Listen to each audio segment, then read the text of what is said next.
శ్రీ వారాహీదేవి జ్యోతిష్యాలయం ప్రముఖ జ్యోతిష్యులు, కాళికాదేవి ఆరాధకులు, ప్రధాన తాంత్రిక శ్రీ ఎస్ఎం శాస్త్రి గారు. స్త్రీ పురుష వశీకరణ 100% గ్యారంటీ. మీకు ఎటువంటి సమస్యలు ఉన్నా కాళికా దైవశక్తి పూజల ద్వారా పరిహారం చేయగలరు. సంప్రదించాల్సిన ఫోన్ నంబర్ 9014339338. హాయ్ ఫ్రెండ్స్, ఛానల్లోకి స్వాగతం. ఫ్రెండ్స్, ఏ పాపం కారణంగా స్త్రీలు పరపురుషులతో అక్రమ సంబంధాలు పెట్టుకుంటారో తెలుసా? ఫ్రెండ్స్, ఒకసారి పరమశివుడు కైలాస పర్వతం మీద పార్వతీదేవితో కలిసి విశ్రాంతి తీసుకుంటున్నప్పుడు అదే సమయంలో దేవర్షి నారదుడు కైలాసానికి వస్తాడు. వచ్చి మాతా పార్వతీదేవికి అలాగే పరమశివుడికి నమస్కరించి ఇలా అంటాడు: హే స్వామి, మీకు ఎల్లప్పుడూ జయం కలుగుగాక. స్వామి, ఈ జగతికి మీరే ఆదియు మరియు అంతం కూడా. అయితే స్వామి, ఈరోజు నేను భూలోకంలో సంచరిస్తున్నప్పుడు ఎందరో స్త్రీలు శివ మహాపురాణం పఠిస్తూ నిండు మనస్సుతో మిమ్మల్ని పూజించటం చూశాను. అలాగే ఏ స్త్రీలైతే సకల గుణ సంపన్నుడైన భర్త తమకు లభించాలని కోరుకుంటున్నారో అలాంటివారు మీకు అభిషేకాలు చేస్తున్నారు మరియు సోమవారం ఉపవాసం ఉండి వ్రతాన్ని ఆచరిస్తున్నారు. మిమ్మల్నే పరమాత్మగా భావించి పూజలు చేస్తున్నారు. హే ప్రభూ, మీలాంటి భార్యాభర్తలుగా అన్యోన్యంగా ఉండి 7 జన్మల పాటు కలిసి ఉండాలని కోరుకుంటూ మిమ్మల్ని పూజిస్తున్నారు. హే ప్రభూ, అలాగే ఒక శాశ్వతమైన సత్యం ఏమిటంటే మాతా పార్వతీదేవి మరియు భగవాన్ పరమశివుడి జంట అనేది ముల్లోకాల్లో కూడా చాలా ప్రసిద్ధి చెందిన జంట. ఇది అక్షర సత్యం కూడా.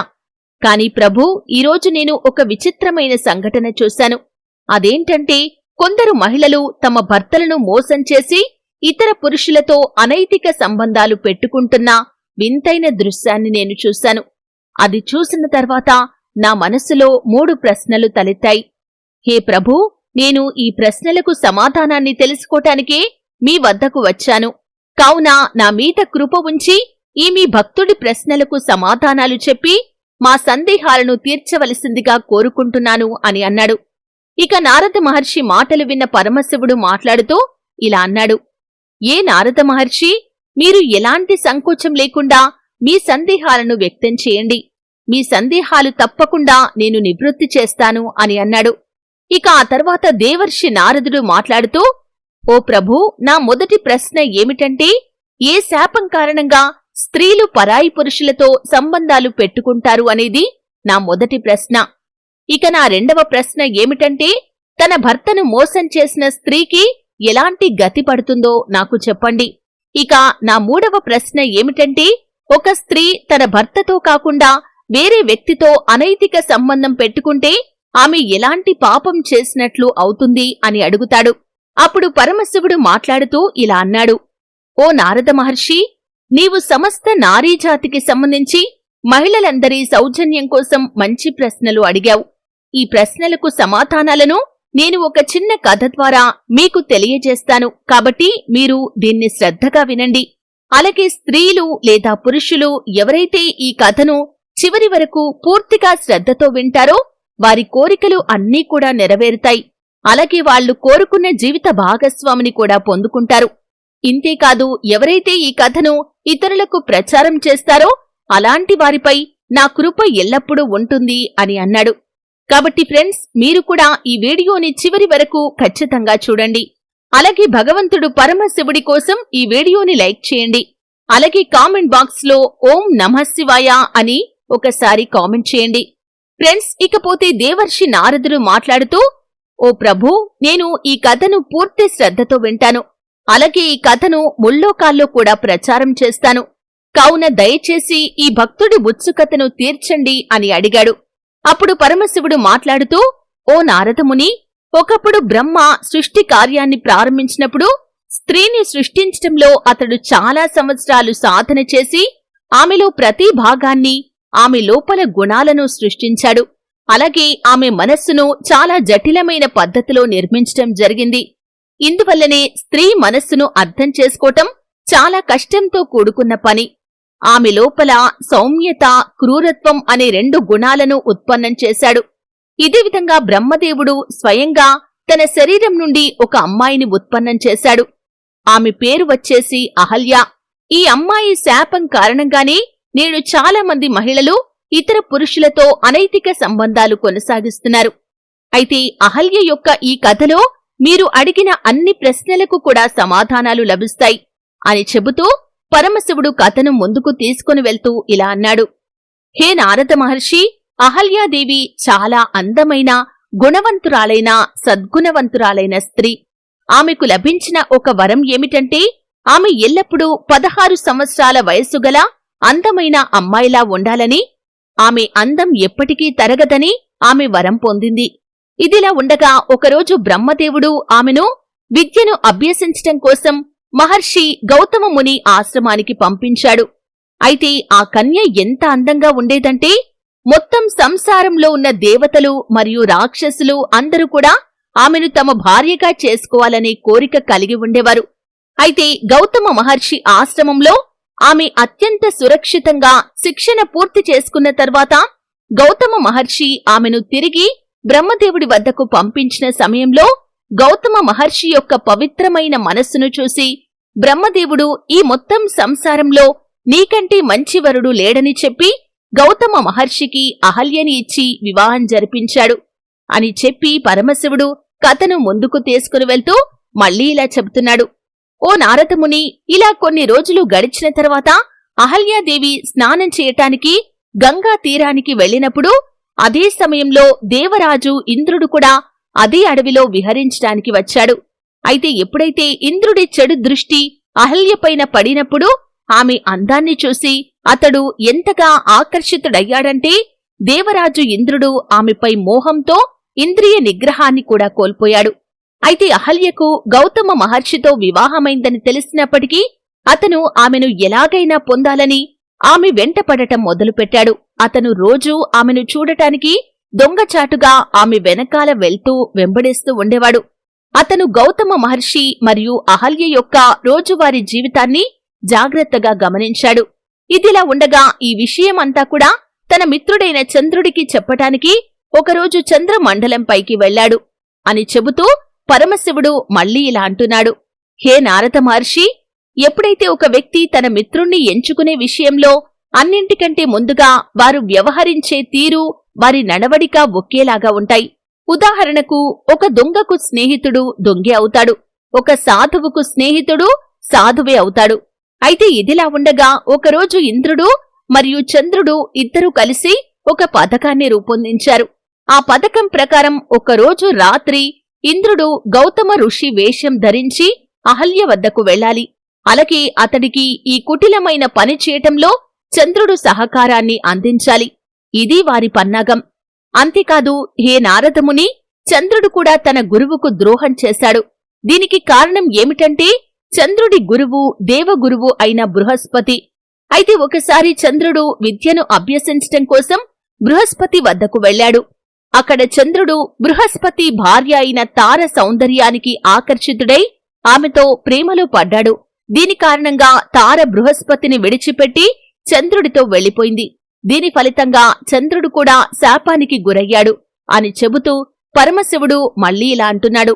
హే నారద మహర్షి, ఇలా మళ్లీ ఒకరోజు దేవరాజు ఇంద్రుడు అలాగే చంద్రుడు పథకం ప్రకారం ఇంద్రుడు మహర్షి గౌతమ ముని రూపాన్ని ధరించాడు. అలాగే చంద్రుడు కోడి రూపాన్ని ధరించాడు. ఇలా ఇద్దరు కలిసి ముని నివసిస్తున్న గుడిసె వద్దకు చేరుకున్నారు. ఇక రాత్రి యొక్క ద్వితీయార్థం ముగుస్తుంది అనగా కోడి రూపంలో ఉన్న చంద్రుడు తెల్లవారిందని సంకేతమివ్వటానికి కోడిలాగా శబ్దం చేశాడు. దీంతో గౌతమ మహర్షికి మెళకువ వచ్చింది.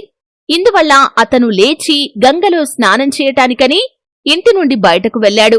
మరొకవైపు గౌతమ మహర్షి యొక్క అవతారం ధరించిన దేవరాజు ఇంద్రుడు అహల్య గుడిసెలోకి ప్రవేశించాడు. అప్పుడు అహల్యాదేవికి అనుమానం కూడా వచ్చింది. దీంతో ఆమె మాట్లాడుతూ ఇలా అంటుంది. హే స్వామి, ఇప్పుడే కదా మీరు స్నానం చేయటానికని బయలుదేరి వెళ్లారు. మళ్ళీ ఇంత త్వరగా ఎందుకు తిరిగి వచ్చారు? ఏదైనా సమస్య వచ్చిందా ఏంటి? ఒకవేళ ఏదైనా సమస్య వస్తే దయచేసి నాకు చెప్పండి అని అడిగింది. అప్పుడు మహర్షి రూపంలో ఉన్న ఇంద్రుడు మాట్లాడుతూ ఇలా అన్నాడు. ఓ దేవి, నా మనస్సులో కామవాంఛలు జాగృతమయ్యాయి. మీరు దాన్ని శాంతింపజేయండి. అప్పుడు నేను స్నానం మరియు పూజ మొదలైన వాటిని చేయటానికి వెళ్తాను అని అంటాడు. తన భర్త యొక్క వ్యాకులతను చూసి అహల్య సిగ్గుతో ఇలా అంటుంది, ఓ స్వామి, ఇప్పుడైతే ప్రాతకాల సమయం మొదలైంది. ఈ సమయంలో నేను మీతో కామక్రీడల్లో పాల్గొనటం సరైన పని కాదు అంటుంది. కాని ఇంద్రుడు అహల్యను తన భర్తకు విధేయతగా ఉండమని ప్రమాణం చేసినట్లుగా శారీరక సంబంధాన్ని కలిగి ఉండమని బలవంతం చేస్తాడు అని చెబుతూ శివుడు మళ్లీ ఇలా అంటున్నాడు, ఓ నారదముని, మరోవైపు స్నానం చేయటానికి గౌతమ మహర్షి గంగాతీరానికి వెళ్లినప్పుడు అక్కడ ఎవరూ లేకపోవటం చూసి ఆశ్చర్యపోయాడు. చాలా సమయం గడిచిన తర్వాత కూడా ఇంకా పూర్తిగా చీకటిగానే ఉంది. దీంతో గౌతమ మహర్షికి అనుమానం వచ్చి వెంటనే తన ఇంటికి తిరిగి వచ్చాడు. ఇంటికి వచ్చి అతను చూసింది ఏమిటంటే, ఎవరో ఒక వ్యక్తి తనలాంటి వేషం ధరించి తన భార్యతో సరదాగా ఉండటాన్ని చూశాడు. ఇక గౌతమ మహర్షిని చూసి అహల్య మరియు దేవరాజు ఇంద్రుడు ఆశ్చర్యపోయారు. సిగ్గుతో ఇద్దరూ తలదించుకున్నారు. గబగబా బట్టలు వేసేసుకున్నారు. అప్పుడే గౌతమ మహర్షికి తన భార్య యొక్క ఈ పరిస్థితిని చూసి అతడికి చాలా తీవ్రమైన కోపం వచ్చింది. దీంతో గౌతమ మహర్షి ఇలా అన్నాడు, ఓ దుష్టనారి, నువ్వు నీ పతివ్రతా ధర్మాన్ని ఉల్లంఘించావు. నేను ఈ క్షణంలోనే నిన్ను విడిచిపెడుతున్నాను. నువ్వు నీ భర్తకి పరాయి పురుషుడికి మధ్య ఉన్న భేదాన్ని కూడా కనిపెట్టలేకపోయావు. దేవతవు అయినప్పటికీ నువ్వు ఇంత అసహ్యకరమైన, సామాజికంగా ఖండించదగ్గ చర్యను చేశావు. ఇప్పుడే నేను నీకు, నీ మొత్తం స్త్రీ జాతికి ఒక శాపాన్ని ఇవ్వబోతున్నాను. మీరు ఎప్పటికీ కూడా మీ కామ కోరికలను శాంతపరుచుకోలేరు. అలాగే ఎప్పుడూ భోగభాగ్యాలు, విలాసాల కోసం పరిగెడుతూ మీరు మీ అసలైన ధర్మాన్ని మర్చిపోతారని శపిస్తాడు. ఫ్రెండ్స్, కథను ముందుకు తీసుకుని వెళ్తూ పరమశివుడు ఇలా అంటున్నాడు, ఓ నారదముని, మహర్షి శపించిన తర్వాత దేవి అహల్య ఆమె భర్త కాళ్లమీద పడి తీవ్రంగా దుఃఖిస్తూ క్షమాపణలు కోరింది. తన తప్పును క్షమించమని వేడుకుంది. అది విన్న మహర్షి గౌతముడు ఇలా అన్నాడు, అహల్య, నువ్వు కేవలం పతివ్రతా ధర్మాన్ని మాత్రమే ఉల్లంఘించలేదు, పైగా ఈరోజు నువ్వు ఒక గురువును కూడా అవమానించావు. దీన్నుంచి తప్పించుకోవటం అసంభవం అని చెప్పాడు. ఫ్రెండ్స్, ఇక అప్పుడు అహల్య తన దివ్య శక్తులతో బ్రహ్మదేవుణ్ణి పిలిచింది. అంతేకాకుండా మహర్షి శపించే సమయంలో అహల్యను శాశ్వతంగా ఒక రాయిలా మారిపోవాలని కూడా శపిస్తాడు. ఆ తర్వాత గౌతమ మహర్షి ఇంద్రుడు మరియు చంద్రుడి వైపు చూసినప్పుడు వాళ్ళిద్దరూ గౌతమ మహర్షి యొక్క కోపాన్ని చూసి భయపడిపోయి అసలు రూపాన్ని ధరించి గజగజ వణుకుతూ గౌతమ మహర్షి కాళ్లమీద పడి వేడుకున్నారు. కాని మహర్షి గౌతముడు తన కమండలంలో నుంచి కొన్ని నీళ్లు తీసుకుని వారిని శపించాడు. ఆ శాపం ఏంటంటే, స్త్రీ యొక్క ఏ భాగాన్ని మోహించి నీవు ఇంత హేయమైన పనిని చేశావో దాని ఫలితంగానే నీకు నీ శరీరంపైన 1000 చోట్ల యోనులు ఉత్పత్తి అవుతాయని శపించాడు. అలాగే చంద్రుణ్ణి కూడా శపించాడు. ఇది ఇలా జరిగిన తర్వాత అక్కడికి బ్రహ్మదేవుడు సహా ఇతర దేవతలు వచ్చి ప్రత్యక్షమయ్యారు. వాళ్లు వచ్చే సమయానికి గౌతమ మహర్షి ఇద్దరికీ కూడా శాపాన్ని ఇచ్చాడు. అక్కడ ఏం జరిగింది అన్న విషయాన్ని దేవతలు అందరూ గమనించారు. దేవతలు అందరూ కూడా ఋషి గౌతముణ్ణి అహల్య యొక్క ఈ శాపాన్ని విముక్తి చేయమని వేడుకున్నారు. అలాగే అహల్య యొక్క శాపానికి ఎప్పుడు విముక్తి కలుగుతుందని అడిగారు. దానికి సమాధానంగా ఋషి గౌతముడు ఇలా అన్నాడు, ఎప్పుడైతే త్రేతాయుగంలో రాముడు వచ్చి ఈ రాయిలా ఉన్న మూర్తిని తాకుతాడో అప్పుడు అహల్య తన నిజ స్వరూపానికి వచ్చేస్తుందని చెప్పాడు. ఆ విధంగా అహల్య శాపం నుండి విముక్తి పొందుతుంది అని అంటాడు. అప్పటి వరకు కూడా ఆమె ఆత్మ ఘోరమైన నరకయాతనను అనుభవించాల్సి ఉంటుందని, అలాగే యమధర్మరాజు ద్వారా ఆమె జన్మ జన్మల పాటు నరకంలో చాలా రకాల శిక్షలను అనుభవించవలసి ఉంటుందని, ఇన్ని జరిగిన తర్వాత కూడా ఆమె ఆత్మ రాక్షస జాతిలో పుడుతుందని అంటాడు. ఇక మరోవైపు గౌతమ మహర్షి శాపం కారణంగా ఇంద్రుడి శరీరంపై వచ్చిన 1000 యోనులను చూసి దేవీ దేవతలందరూ నవ్వటం ప్రారంభించారు. అందరూ దేవతలు కూడా అతన్ని ఎగతాళి చేయటం ప్రారంభించారు. ఇక చివరికి ఇంద్రుడితో సహా మిగతా దేవతలందరూ కూడా ఈ శాపం నుండి విముక్తుణ్ణి చేయమని చెప్పి మహర్షి గౌతముణ్ణి వేడుకున్నారు. అయితే ఋషి గౌతముడు అందరి కోరిక మేరకు వారి మాటకు విలువనిస్తూ అతని యోనులన్నింటినీ కూడా కళ్ల రూపంలోకి మార్చేశాడు. ఈ విధంగా కథ మొత్తాన్ని కూడా వివరిస్తూ శివుడు ఇలా అంటాడు, ఓ నారద మహర్షి, ఇప్పుడు అర్థమైందా ఏ శాపం కారణంగా స్త్రీలు పరాయి పురుషులతో సంబంధం పెట్టుకుంటారు అనేది? అలాగే ఏ స్త్రీ అయితే పరాయి పురుషులతో సంబంధం పెట్టుకొని భోగ విలాసాలు అనుభవిస్తుందో అటువంటి స్త్రీ ఎన్నో సంవత్సరాల పాటు నరకంలో శిక్షలు అనుభవించాల్సి ఉంటుంది. అలాగే ఏ స్త్రీ అయితే తన పతివ్రత ధర్మాన్ని నిర్వర్తిస్తుందో ఆమెపై నా కృప ఎల్లప్పుడూ ఉంటుంది. ఒకవేళ ఏ స్త్రీ అయితే తెలిసి తెలియక ఇలాంటి పాపాలు చేస్తుందో అలాంటి వారు నరకంలో తప్పకుండా చాలా కఠినమైన శిక్షలు అనుభవించాల్సి ఉంటుంది. ఇంతేకాదు ఇలాంటి పనులు చేసిన వారికి వారు ఎటువంటి ఉపవాసాలు, పూజలు, వ్రతాలు చేసినా కూడా వాటి ఫలితం వారికి లభించదు. వారు చేసిన పుణ్య కర్మలన్నీ కూడా శూన్యంగా మిగిలిపోతాయి. హే నారద మహర్షి, మీరు అడిగిన 3వ ప్రశ్న ప్రకారం ఏ స్త్రీ అయితే పరాయి పురుషుడితో సంబంధం పెట్టుకుంటుందో ఆ స్త్రీ చనిపోయిన తర్వాత నరకానికి వెళ్లాల్సి ఉంటుంది. ఆమె చేసుకున్న పుణ్యం అంతా కూడా సమాప్తమవుతుంది. అదేవిధంగా ఏ పురుషుడు కూడా తన భార్యతో కాకుండా ఇతరుల భార్యలతో బలవంతంగా కాని లేదా తప్పని పరిస్థితుల్లో కాని సంబంధం పెట్టుకుంటాడో, తప్పుడు కర్మలు, పాపాలు చేస్తాడో అతడు కూడా మరణించిన తర్వాత నరకానికే వెళ్తాడు. ఈ విధంగా సంబంధం పెట్టుకున్న పురుషులు వచ్చే జన్మలో హిజ్రాలుగా పుడతారు. అలాగే ఏ స్త్రీ లేదా పురుషుడు తమ జీవిత భాగస్వామిని తెలివిగా మోసం చేయాలని చూస్తారో అలాంటి వారు ఎన్నో రకాల కష్టాలను అనుభవించాల్సి ఉంటుంది అని చెబుతూ, హే దేవర్షి నారద, మీరు అడిగిన ప్రశ్నలన్నింటికీ కూడా నేను సమాధానం చెప్పాను అని శివుడు అంటాడు. ఆ తర్వాత నారదముని మాట్లాడుతూ ఇలా అంటాడు, హే పరమేశ్వర, హే పరంధామా, ఈరోజు మీరు చెప్పిన కథ విని నేను ధన్యుడనయ్యాను. మీకు నా వేల నమస్కారాలు అని చెబుతాడు. ఫ్రెండ్స్, ఇది మరి ఇవాల్టి మన వీడియో. మీకు ఈ కథ ఎలా అనిపించిందో మీ అభిప్రాయాన్ని కామెంట్ రూపంలో మాకు తెలియజేయండి. అలాగే హరహర మహాదేవాని కాని, ఓం నమశివాయ అని కాని మర్చిపోకుండా కామెంట్ చేయండి. అలాగే మీ ఫ్రెండ్స్ అందరికీ ఈ వీడియోని ఖచ్చితంగా షేర్ చేయండి.